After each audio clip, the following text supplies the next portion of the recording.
नमस्ते प्रणाम। मैं पंखुड़ी आचार्य आप सभी को गंगा दशहरा पर एक ऐसा काम करना है जिससे आपका सारी दुश्मनें ख़त्म हो जाएगी। मैं ये दावे के साथ कह सकती हूँ कि सारी दुश्मनें आपके गंगा दशहरा के दिन ख़त्म हो जाएगी और आपका कितना भी कैसा भी मनोकामना होगा वो मनोकामनाएं आपका पूर्ण होगी, निश्चित है। आपको करना क्या है, आपको सर्वप्रथम जो टोटका मैं बता रही हूँ उसको आपको करना है। आपको एक दिया लेना है और चले जाना है शाम के समय शिव मंदिर में या शिवलिंग के पास। वहाँ पे घी का 21 दिए लीजिए और सभी दिए में घी भरिए, एक फूलबत्ती भरिए और फूलबत्ती के साथ साथ आपको एक इलायची जो होता है वो इलायची को आपको उसमें रखना है और रखने के बाद आपको चंद्रेश्वर महाराज जी के नाम ले करके उनको जला देना है। और जलाते समय आपको ये कहना है कि आपके अंदर जो भी अंदर आत्मा में जो भी मनोकामनाएं होंगी उसको आपको बोलते हुए 21 दिए को आपको वहाँ जला देना है। आप देखिएगा शिव भोले भंडारी की कृपा से आपकी मनोकामनाएं पूर्ण होगी, निश्चित है।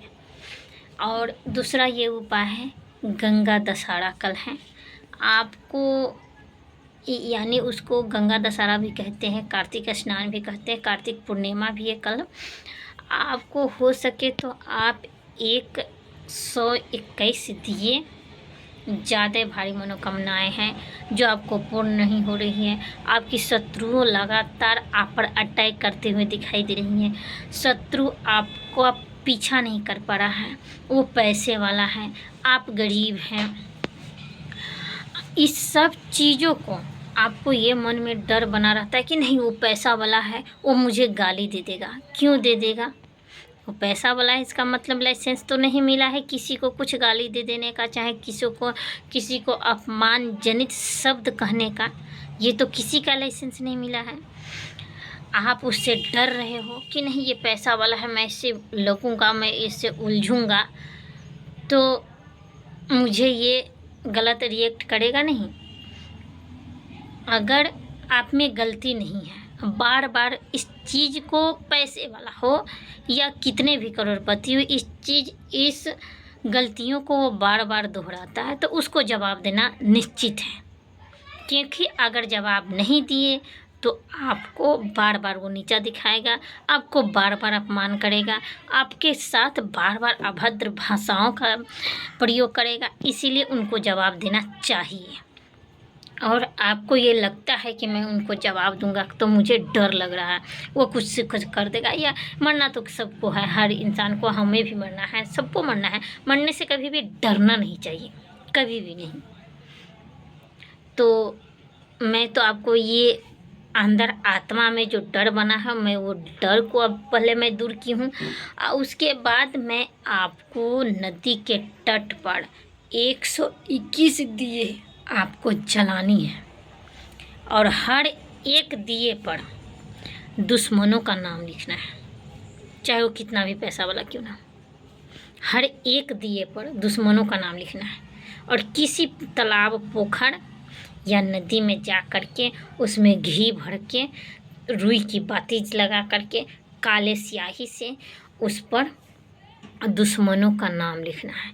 जैसे आप दुश्मनों का नाम लिखेंगे और जैसे जैसे 121 दिए को, 121 दिए तो मैं आपको सर्वप्रथम बता दूं कि 121 दिए आपको जलाने में टाइम तो लगेगा, लेकिन हाँ शाम के समय ही जलाना है, टाइम लगेगा। इसके लिए आपको 2-3 आदमी रख लीजिएगा कि आसानी हो, 10 मिनट में जल जाए। आपको 2-3 आदमी को आप जुगाड़ कर लीजिएगा और उस दिए को 2-3 आदमी मिलकर उसको जला दीजिएगा। सारे दिए पर पहले काला स्याही से या काले पेन से आपको शत्रु का नाम लिखना है, शत्रु का नाम लिख करके उस दिए को किसी के नदी के तट पर, किसी पोखर और किसी तालाब के नीचे जा कर के आप उनको जला दीजिएगा। और जैसे ही ये दिया जलाइएगा और जलाने के क्रम में आप उन सब शत्रुओं को ये नहीं कहना है कि हाँ उनका नाश हो जाए, उनका बर्बाद हो जाए, उनका कुछ गलत हो जाए। हाँ, मैं पहले एक बात फिर मैं बीच में आप लोगों को बता रही हूँ कि वीडियो स्किप मत कीजिएगा, पूरा वीडियो देखिएगा। और आपको गलत भावनाओं से शत्रु का नाश नहीं करना है।